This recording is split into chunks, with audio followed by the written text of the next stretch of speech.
It's an absolute pleasure to welcome Adam Fondre to the From the Club podcast. Welcome, Adam. Are you okay? Yeah, thank you, mate. Thank you for coming on. Adam, tell us everything we need to know about you in 60 seconds. Um, I'm old, I'm short, I score goals, and I've got three great kids and a loving wife. That's about everything you need to know about me in probably less than 60 seconds.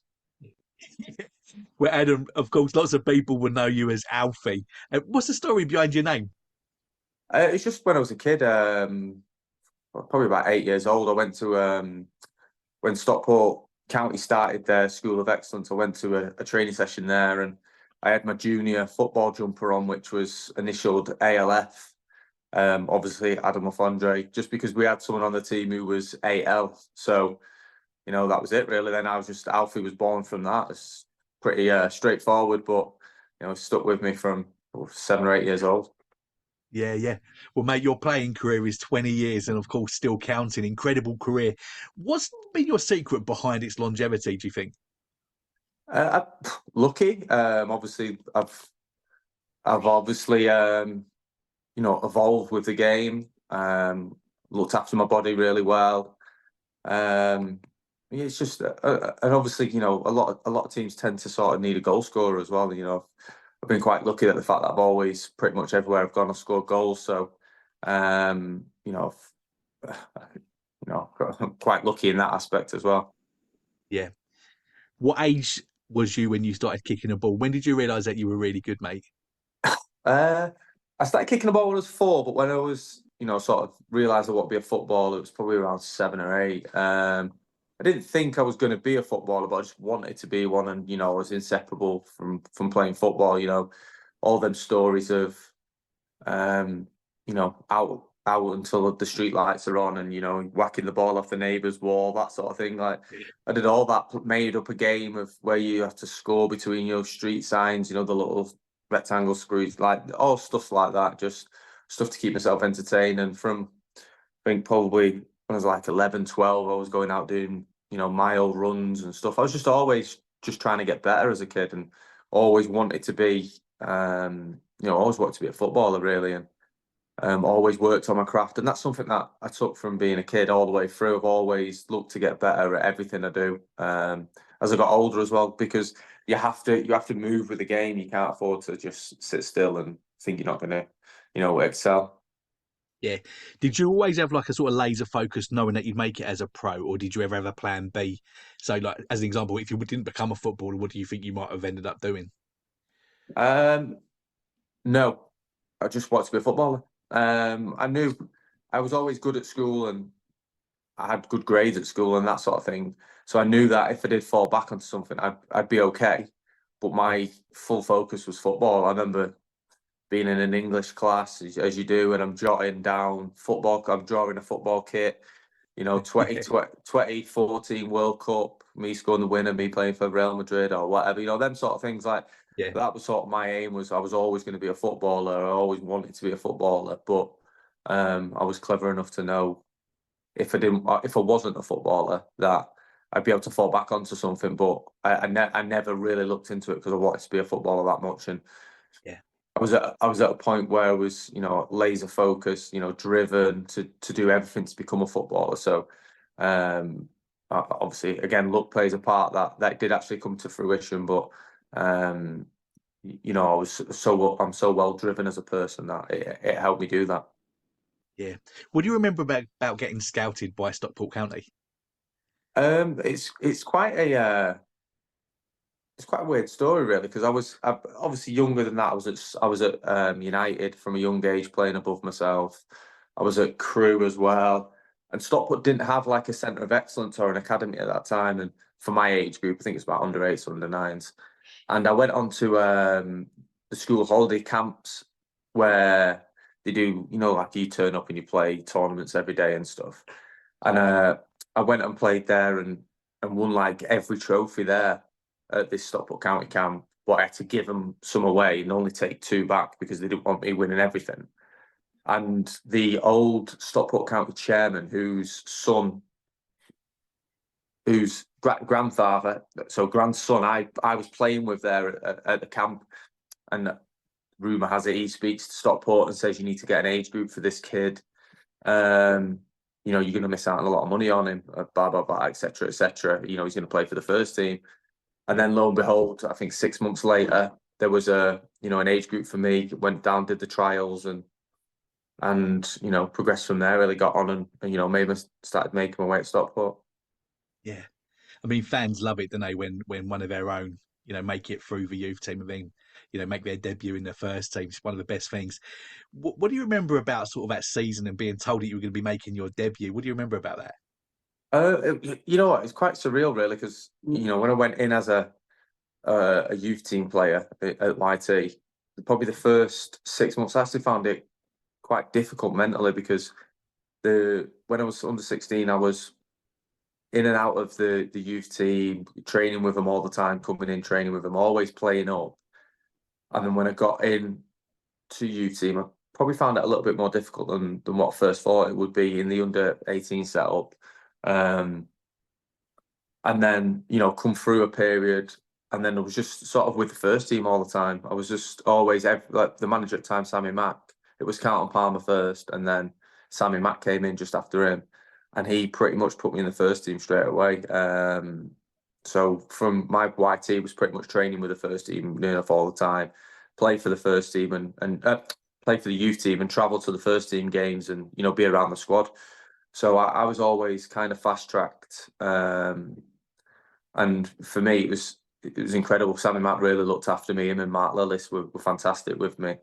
And for me, I always knew that Stockport was a great place for me to springboard my career because I had of opportunities to move obviously earlier and around that time as well. But with the way they treated me and always pushed me forward, it felt like the right thing to do was to break through there and try and get in the first team there and kick on from there.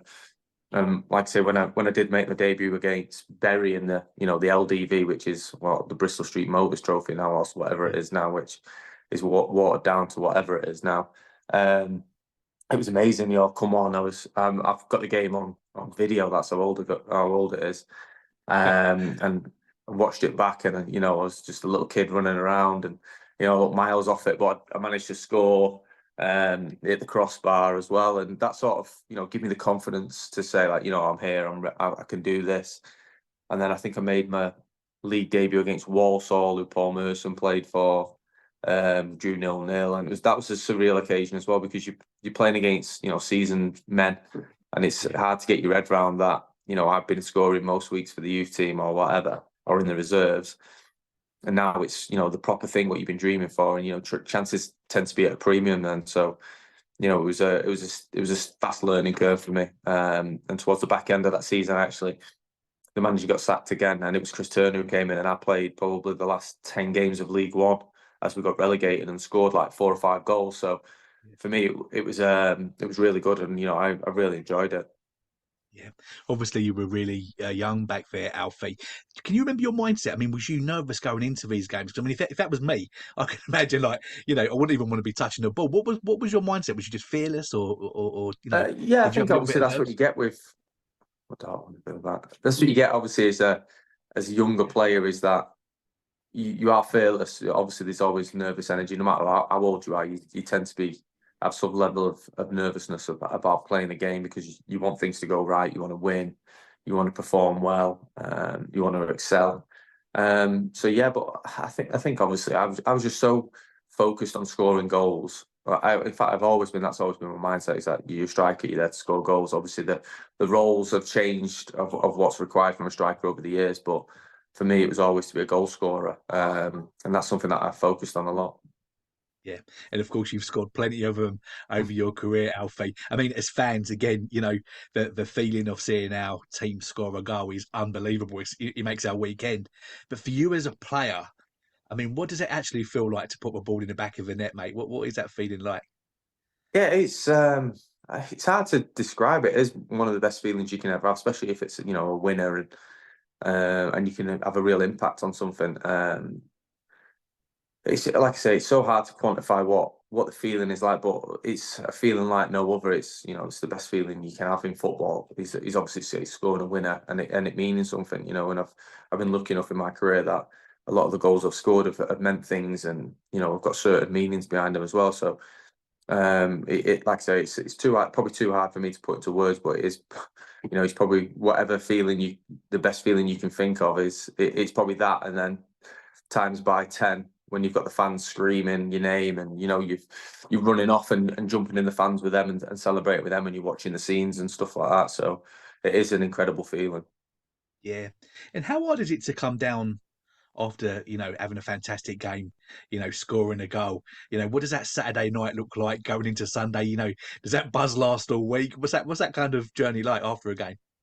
Um, I think when I was younger, it probably lasted a little bit longer than it should have. But you tend to get yourself in a good position, as I've got older. Well, to be fair, I've always had a good self-confidence and confidence that I will score goals. But as you get older, you realise that it's not as easy as that, and you have to keep yourself a little bit more even keeled, and sort of ride the roller coaster that is football and life. Really, you have ups and downs in everything. You can score, three one week, and the next week you can miss five, and Yeah, that's what happens in football. So obviously, the Saturday night after scoring is a great one. As I've got older, it's just been a curry, and spend time with the kids watching telly or whatever, Strictly and stuff. A little bit younger, it was probably go out with the missus somewhere and enjoy the night. But as you do, like the feeling of it is just incredible. And obviously, you want to bottle them feelings up because you want to take it into the next game. You just can't wait for the next game to come because you want more of it. It's almost becomes a drug of that high of scoring goals and winning things and winning games and stuff like that. It's very addictive. yeah. And as a striker, it's all about momentum, isn't it? I've heard you say in other interviews before, you go on these runs where you're scoring loads of goals in games. And of course, as a striker, you also have the opposite end of the spectrum, don't you, where you can go on a run where you don't score any goals. How do you kind of dig yourself out of that mentality when you're going through a little bit of a barren spell? How easy is it to get out of that? I think everyone's different. I think obviously it's all about your mental state on what you're focusing on before the game. I think always as a striker, if you're not having the best of time in front of goal, I always think that as long as you're working hard, obviously you tend to get a little bit more luckier if you're working harder as well. You're chasing down that lost cause that might ricochet off you. You chase down the keeper a couple of times, he might kick it against you one time, and it goes in, and it might be the catalyst you need. These all little things where if you're not contributing goals, you have to be contributing elsewhere on the pitch. And I think that's something that became a lot more important later in my career than it was definitely in the early part of my career. I was just so focused on scoring that that was sort of secondary to anything. But yeah, I would say definitely you have to work a lot. Like you have to just work really hard, and just the luck will change because that's just how football is. You don't become a bad player overnight. Things don't fall for you one week. You have strong mental belief and self confidence in what you do and the practice you put in on the training ground. That when you get put in that situation again, it'll even itself out. Yeah, definitely. Next up for you was Watchdale, a season of your life that was, a really, positive season for you, wasn't it? Talk us through that sort of journey for you, Adam. Yeah, well, I went on loan. I had an injury at Stockport where I did my ankle ligaments. At Rochdale, funny enough, the centre half smashed me on the halfway line, and I was in a decent run of form at Stockport at the time, and then I was out for I think it was about 8 weeks, something like that, two and a bit like months or whatever. Come back and Stockport were doing really well, so I went on loan to Rochdale first. Did really well on loan, and then in the summer wanted to go back there, and I signed there on a 3-year deal after it, and I had a great time. Unfortunately, lost in the playoff to Stockport actually at Wembley. So it was we had such a band of brothers at Rochdale at the time. It was obviously a small club, um, not like modest finances. We had similar sort of players in the group where it was probably 18 to 23 who really want to kick on and really want to move the game on, and good experienced pros as well with that. So we had a great sort of camaraderie in the squad. The managers were fantastic. Keith Hill and David Flitcroft, they really knew how to grow the confidence of the group and build a bond there, which we had. And I had a really good 2 years there, and then but funny enough, they got promoted the year I lost in the playoff final at Rotherham. So, they had success off the back of it as well. So I love Yeah. Rochdale. I had a great time there. Probably grew up a little bit more as a player, established myself a little bit more as a player as well, which is, what I wanted moving away from Stockport at the time. Yeah, I know it's a place where you're still really loved as well. I saw a lot of talk on the internet. Actually, funny enough, a lot of the fans wanted you to go back this summer. Was that ever an option? Was that ever a conversation at all, Adam? No, no one really came forward from Rochdale. Obviously, I would have spoke to them and listened to them. There was a couple of league clubs that I did speak to, but it just at that time wasn't something that I was looking to do. The the opportunity of playing and playing worthwhile football was something that's really important to me, especially I still think I've got a fair bit of good football left to give. I do, and that was it really. I didn't really have too many options in non-league. I guess people probably didn't know I was probably thinking about that option. So, but it is what it is. And I'm quite happy with what I've ended up doing because I'm playing with one of my best mates at FC United, and I'm looking forward to what's next in my footballing career as well. Yeah, absolutely, mate. Well, you mentioned you had 2 good years out. It's 2 seasons of finishing top scorer in a trip to Wembley as well. How did the move to Rotherham come about? What do you remember about that time? Yeah, we played Port Vale away with Rochdale at the start of the next season, and we were leaving after. I think we drew 1-1. I think we are leaving after the game on the coach, and I was just out. I was sat in the normal place at the back, and the assistant managers come up the coach, or I think he might text me actually, and then he's come up the coach and he's just put, "We've accepted a bid for you." Cry. I think it was like crying emoji or something, and I was just like, "Fucking hell!" Like, didn't expect that. Like, there was rumours that clubs from higher divisions were going to come in for me, but Rotherham came in, and I was just like, "All right, okay." Obviously, Mark Robbins was there at the time. Um, And I was just, but I didn't really know what to think because obviously I was with like band of brothers. Like I say, the camaraderie there was so good that I wasn't really even thinking about leaving to someone in the same division at that time. And then I spoke to Mark Robbins that Sunday and had a really good chat with him about how he can improve me as a player, what he wants from me, etc., etc. And that really sort of twisted my arm to go and do that. Went over and met him.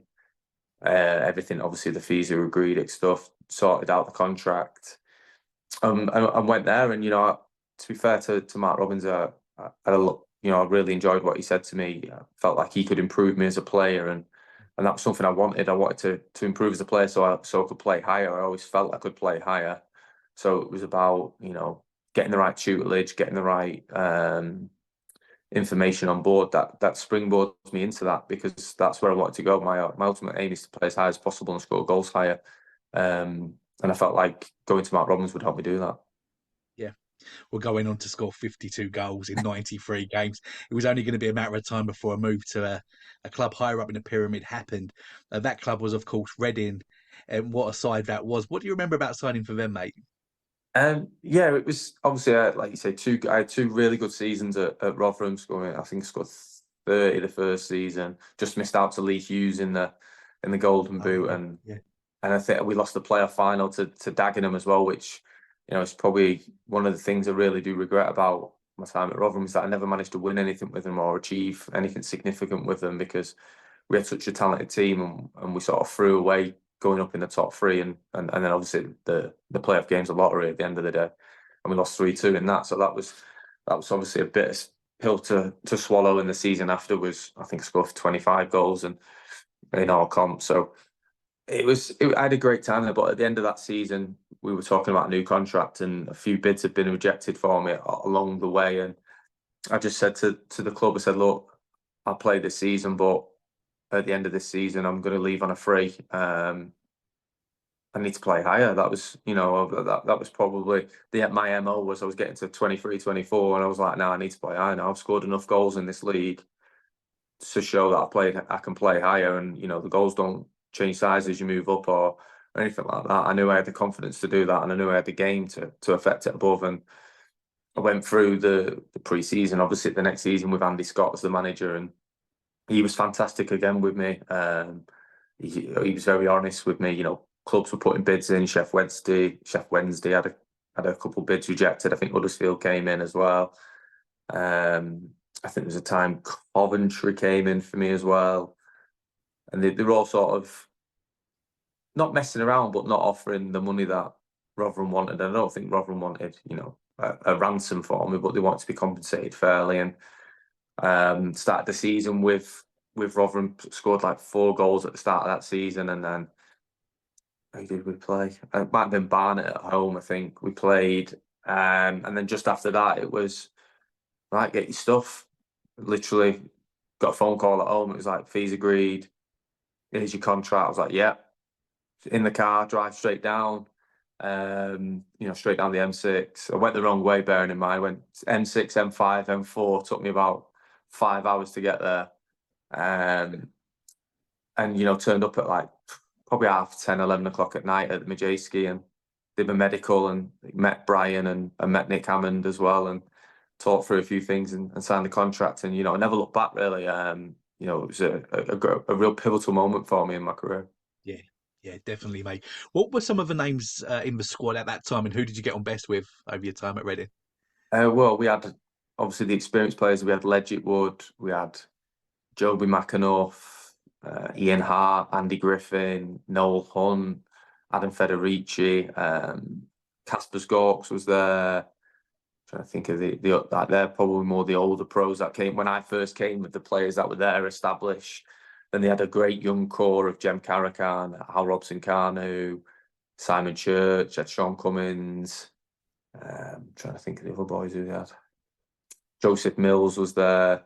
So they had a great blend in the squad of talented young players who were just starting to break their way into the team and make big impacts in the team and some really good seasoned veterans who still had a lot to give. So for me, it was joining at a perfect time. I was 23, 24, I think at the time as well. So I was joining a great group.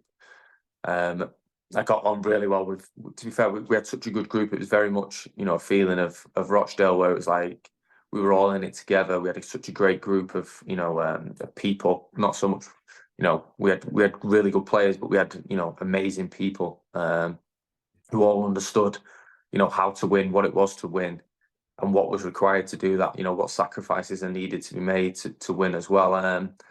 So I think we had a great squad. There wasn't really one player who I didn't get on with, but I did get on with, obviously, as you do with others than Adam Federici I got on incredibly well with. Simon Church, Jem Carrican, who I still speak to now, play golf with all the time with now. Yeah.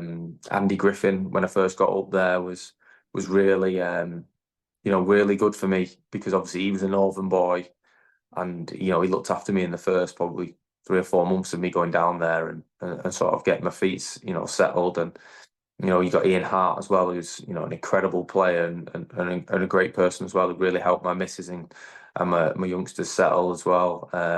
So yeah, I had a great time there. And really some fantastic people who really helped me settle. Like I say, such a great time there and such fond memories of the people there as well. Not just the players, the coaching staff, the staff in and around the stadium, the staff at the training ground as well. Just really special people. Yeah. And of course, your first season was a championship winning season. What are some of the highlights that still stand out for you now about that season? I think that obviously the main one is the Southampton away, scoring 2 at Southampton away was just incredible. Like I say, the St Mary's was absolutely rocking that night. It was sort of it was billed as sort of the whoever wins this wins the league. We were on a great run. They were obviously a fantastic team as well, and it was sort of a typical Reading performance. We nicked a goal in front. They probably had the lion's share of possession, probably had the better chances. I think Ricky scored.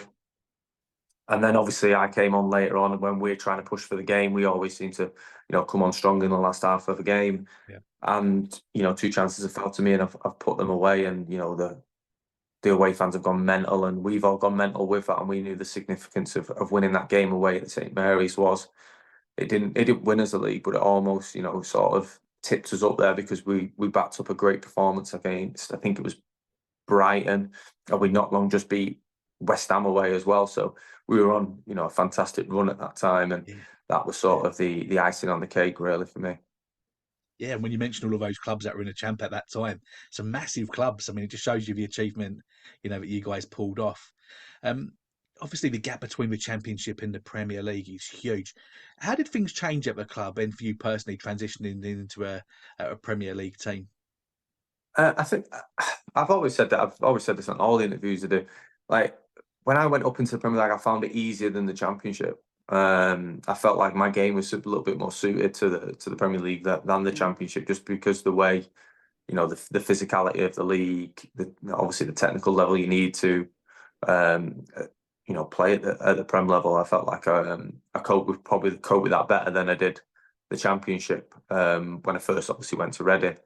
But yeah, it was, and obviously when we went up to the Premier League as a club, I think all the clubs who went up with us, obviously West Ham, Southampton, big clubs, they recruited a little bit different than us. I don't think we quite had the money to match what Southampton were going to pay someone, or match what West Ham were even going to pay someone. I think the most we paid for a player was about 2.5 million, and I think we got about 5 players in that window. So we knew as a group that we needed probably a little bit of help, but we still had enough belief within us as a group that we could do something special, because we were the sort of people that you know no one really sort of thought we were going to win the league in the Championship. Everyone bet against us. I bet when we went on a run of, I think, 17 wins in 21 or something ridiculous like that. And probably no one ever saw that from us. No one ever even thought we were going to do that. So we always had that belief that we could do that. And we took the same belief into the Premier League again. But you soon find out there's fine margins, and obviously the Premier League is a step up from the Championship. The mistake you make defensively tends to get punished in the Premier League, whereas the Championship you can maybe let off, and you don't maybe get the same amount of chances at the other end in the Premier as you do as the champ. Yeah, you finished the Premier League season with 12 goals. What was your favourite one? Um, I don't know. It's hard because they're a little bit. I know it sounds daft, but they're a little bit hollow. Obviously, they can't take that away from me scoring in the Premier League, and 12 months before I was in League Two. But because we didn't stay up, it's hard to go, "Oh, that's my favourite one," because we didn't really do anything with them. You know what I mean? I didn't. They didn't really mean that much in the grand scheme of things. I guess maybe Matt Everton goals. The oh maybe I'd probably say actually scoring against Stoke on the opening day is probably the my first ever Prem goal. Probably a big it is a big moment for me, because obviously, like I say, 12 months before that I was playing against we drew against someone at home in League Two at the Don Valley. Yeah, So for me, a big turnaround in 12 months. yeah, I'm scoring an equaliser in the 91st minute against Stoke at home in the Prem. So I'd probably say that'd probably be my favourite one. Obviously, I scored some nice goals. I scored against United, which for me, a boyhood red, was obviously a great goal, but we lost 4-3. yeah. And then scored against Arsenal, but again we lost 5-2. So maybe probably the best aesthetically goal I scored was probably the Chelsea volley that I scored in the 90th minute when we equalised. That's probably the best looking goal I think I scored at that time. But again, just a point which didn't, in the grand scheme of things, didn't really mean anything. So I probably would end up saying it might be the Stoke penalty, just for the significance. That's my first goal in the Premier League. 12 months before I was in League Two, and Incredible. it's just like the boyhood dreams come true sort of thing. Yeah, no, of course. It's incredible.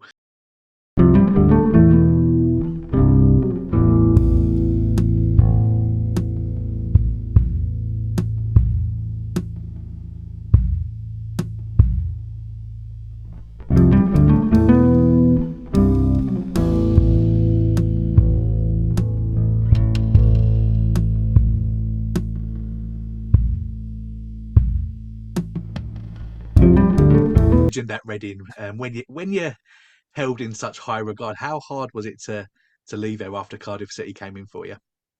Yeah, it was really tough.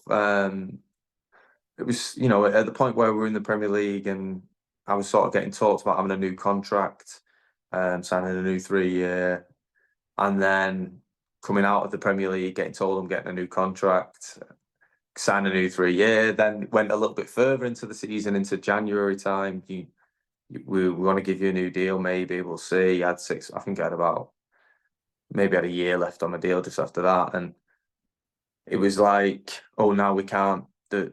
The finances have changed. I think Cardiff came in for me on deadline day in the Championship season before I left, which got rejected, and then it got to the end of the season, and then stuff was getting circulated to my agent that things were going to happen at the club where financially it wasn't going too well. There was a big thing about it was either me or Alex McCarthy who had to be sold to pay some sort of tax bill, etc., etc. And not that I didn't want to go, but obviously Cardiff had a great project. They had Ole Gunnar Solskjaer there as a manager as well, who's my boyhood hero. Yeah. But I felt at home. I felt at home at Reading. I was a number 9. I was well entrenched in the club. Loved it there. Loved playing football there. The fans loved me. We had a great relationship. Wasn't something I was actively looking to do. If it was going back to the Premier League, then yeah, it would be something that would really excite me because I'm going back to the Premier League. But at that time, it was, I wanted to stay at Reading. Realistically, like I say, my family were happy there. My missus was. We just had our second as well, so we were really set there. Like, wasn't something we were overly looking to do, but when push come to shove, it was sort of build as I had to save the club. If I didn't leave, they were going into admin, Yeah. etc., etc. Yeah. So, and Cardiff was a fantastic opportunity for me as well at that time. So it was sort of like not it wasn't pushed on me at all, but it was sort of said like, please, you're helping us out by doing it as well. So it was it's just one of them things that happens in football, don't it? When you Yeah. mismanage finances and obviously whatever happened in the background of the takeover that happened at Reading at that time it didn't really come to fruition and things obviously happened. I don't know the full ins and outs of it, but things that happen don't happen how they wanted them or how they transpired it to happen, and things happen on the consequences of that. And unfortunately, me leaving was one of them consequences of that sort of financial mismanagement. Yeah. You mentioned you got to play with one of your boyhood heroes. What was Solskjaer like? Yeah, he was really good. I think obviously he didn't last long at Cardiff. Vincent Tan's got a very short, probably span for managers. Like he Yeah. obviously they didn't do great in the Prem when he came in, and they just obviously they got relegated. And I really enjoyed working with Ollie. I just felt like he just needed probably a little bit more of an experienced coach with him who knew the Championship to probably guide him through some of the things. But really enjoyed how we wanted to play. Obviously, I wanted to do well for him. I wanted to, impress him as well. But unfortunately, that didn't quite work out. And he lost his job. But I think it was about 8 or 9 games in, and then it wasn't probably the ideal situation for me. Then after that, Yeah. Yeah. Adam, you've played in all sorts of local derbies and in most stadiums in England. Where's been the toughest place to play? I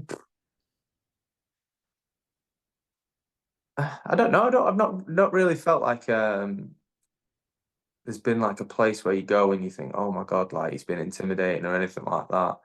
I think obviously with Reading there wasn't really a tough derby. Like they didn't really have a derby because Swindon were in League Two or League One.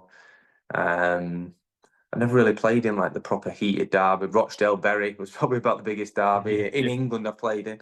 Obviously the Sydney derby was a big one, but I'm trying to think of an intimidating place to go. I think obviously Millwall's when I first went there in the Championship season, never seen anything like it. The abuse I got.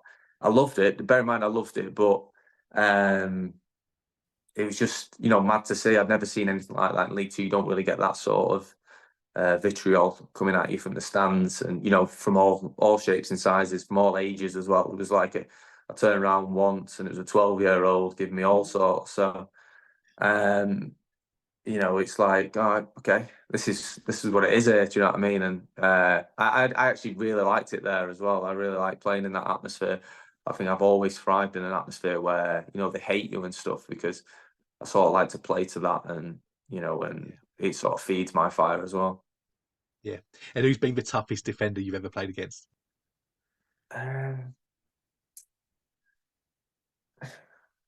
I never really felt like I've been bullied or anything like that. But I think when I first went to the championship, I'd probably say Wes Morgan when I played against him, Forest away.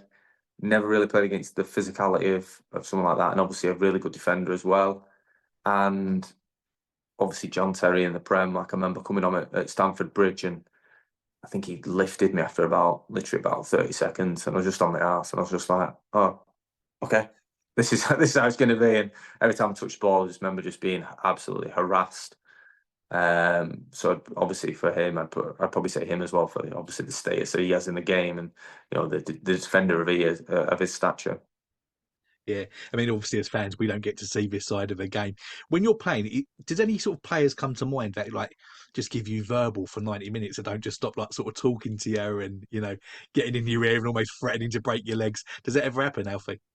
Yeah, it does happen. I remember we played Stevenage at home, Graham Wesley's Stevenage for Rotherham. We played him at home, and I remember being in a tunnel. And bearing in mind back then they just had like doormen playing, so they were all massive, just monsters.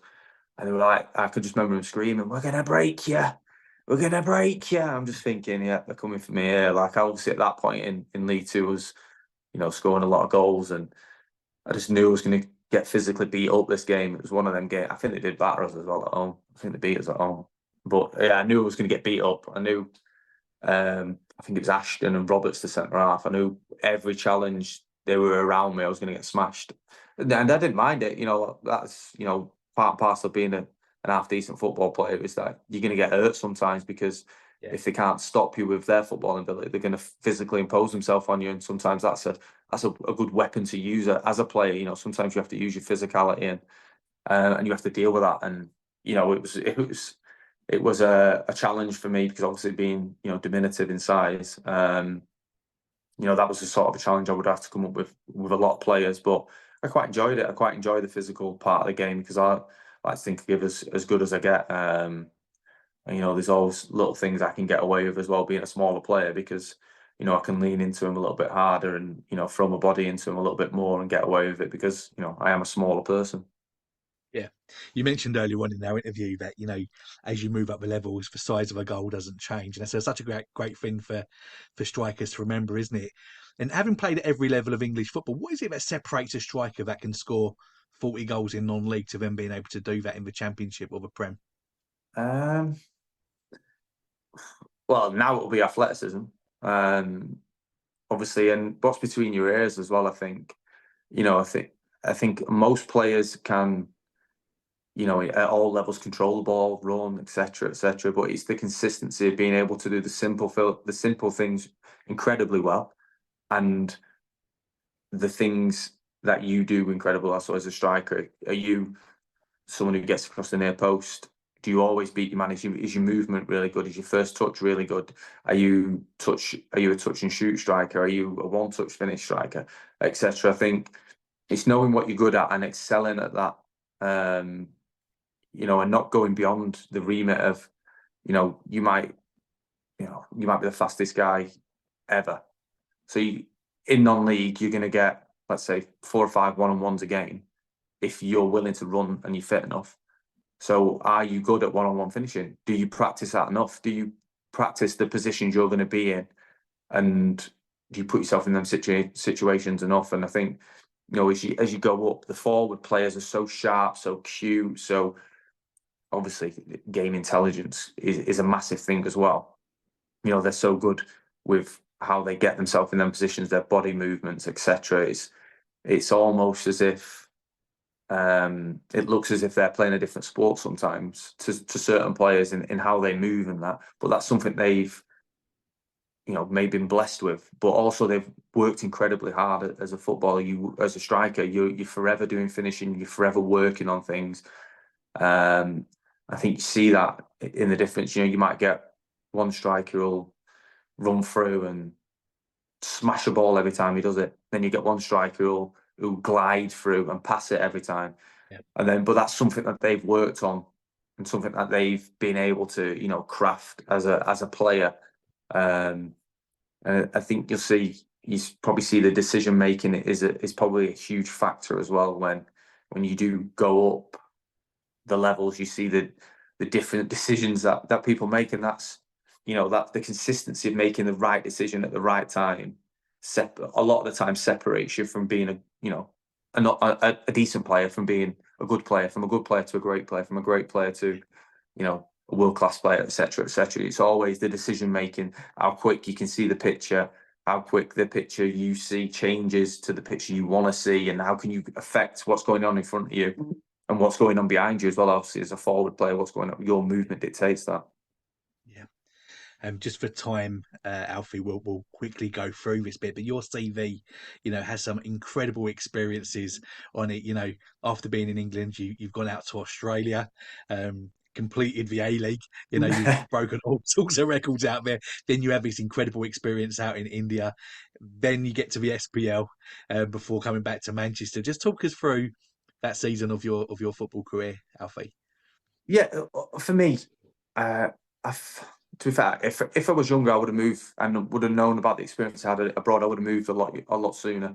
I did, any player, I think, you know, any in fact any age really, who's thinking about playing in League One and League Two, and they've not thought about going playing abroad. I think they should really open their mind to it, because I think Australia as a country was unbelievable. One of the best places, probably the best place I've ever been to and lived in. Um, well, obviously lived in, because I've only lived in two countries in England. Bit of shit, so. But yeah, amazing place. And like, if that was closer to obviously to England, we would 100% move there and live there. Just obviously being 24 hours away from a family isn't ideal. The football was really good. The coverage is fantastic. The whole country as a whole, what it offers you, is incredible. And, I had an amazing time there. I was at Sydney FC, who are the biggest and best club in Australia as well. So I was lucky to sample in their success as well. And it was, I had an amazing time there. Finished, I think, second leading goal scorer in all time for them. So it was, an incredible time for me. And then obviously going to India was during COVID, so that was great for me as well. It was just that obviously when you're stuck in a bubble, it's hard to Yeah, to do too much and enjoy too much. But yeah, Mumbai were fantastic part of the City group as well, who bent over backwards for anything you wanted to try and do to try and help you as well. So I had a really good time there, and it obviously helps when you win things. I won both trophies there, the first team to ever do that. Um, so that was an amazing experience for me, and it really opened my eyes to playing abroad and experiencing different things. I think, like I say, I allude to, is that if I was a little bit younger, I would have liked to probably gone at say 28, 29, maybe to play abroad and sample playing abroad a bit earlier, because I had such a great time there. I don't think you can you know, underestimate how good it is playing abroad away from League One and League Two. If yeah, there's no disrespect to them leagues, but at that point in my career, it didn't excite me to go and play in them leagues. I needed something to sort of really excite me, and I felt like that was something a really good change for me. And obviously it's happening a little bit more now where English players are going playing abroad. But I would implore players that you should really look at that as an opportunity to go and play abroad if you are playing in the lower reaches of English football. It's not a financial, probably gain, but it's certainly a magnificent place to play, a great place to live, and the football is good as well. The standards decent too. yeah. And of course, you've got your teeth into a new project now at FC Manchester. Pretty much guarantee you're going to be scoring plenty of goals there. Alf, you've done it everywhere else. What do you see beyond this, mate? I know obviously you want to carry on playing. Do you see yourself long term going down the managerial route? Have you already got a plan thinking outside of football after? Yeah, obviously the part of me going into non-league was to give myself a little bit of time now to sort of set up things as I move into the twilight of my career if I'm not already in that. So, um, yeah, I'm looking to go into, a head of recruitment is something I'm looking to do down the line. Hopefully got a couple of things that maybe come to fruition in the next probably couple of weeks. So I'm looking forward to, what that brings. I wouldn't rule out management, but it's not something that I'm gonna it's not something I've sort of set my sights on doing. It's a lot of man hours, and it's a lot of, heartache really, because you get sacked after 3 months if you crap. So you ain't got time you ain't got time to set in and do things your own way. Football's a very finite time of management, so you have to be really good and hit the ground running. So it's not something that I've sort of set my sights on. I wouldn't say no to it, but then I wouldn't go actively out looking for it.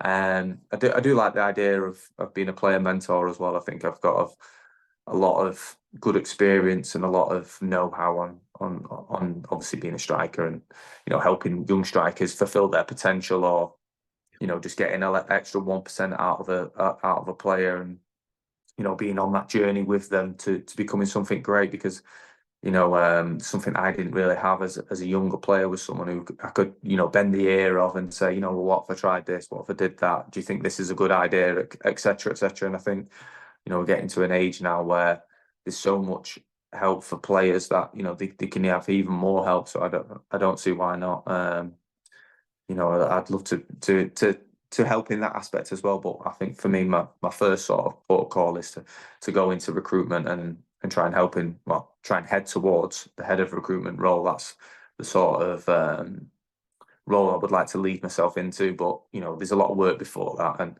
I know I'm not going to just come out of football and go, I want to do that. I'm going to do that, because it doesn't happen like that. People have worked incredibly hard to get in them positions, and I'm no different. I know I'm going to have to do the same and work hard and to get in that position.